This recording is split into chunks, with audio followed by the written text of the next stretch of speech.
Welcome back na naman dito sa aking channel. Panibagong araw, panibagong video na naman tayo ngayon. May ibabahagi na naman ako sa inyo ngayon na ritual.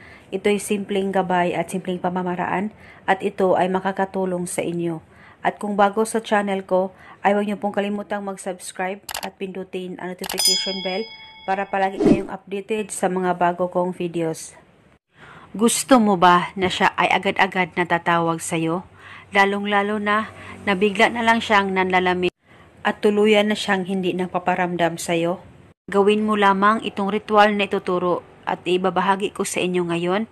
Dapat kayo ay palaging naniniwala sa mga ganitong pamamaraan. At pwede mong gawin itong ritual sa kahit na anong araw o oras na gusto nyo. Ang gagawin mo lamang ay hanapin mo lamang ang pangalan at contact number niya na nakasave dyan sa cellphone mo.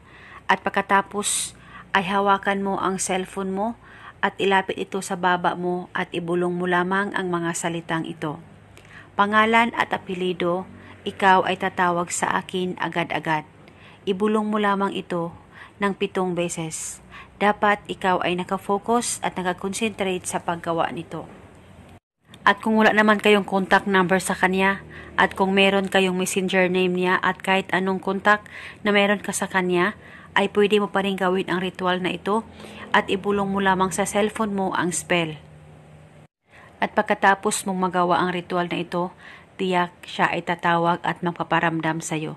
At pagkatapos mo ring magawa ang ritual na ito, ibaliwala mo lang, huwag mong isipin na ikaw ay gumagawa ng ritual sa kanya.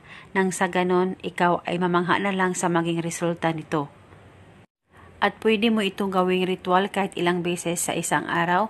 Basta kunin mo lang ang cellphone mo at ibulong mo lamang ang spell. Palagi lang talagang magtiwala sa kahit na anumang ritual na iyong gagawin.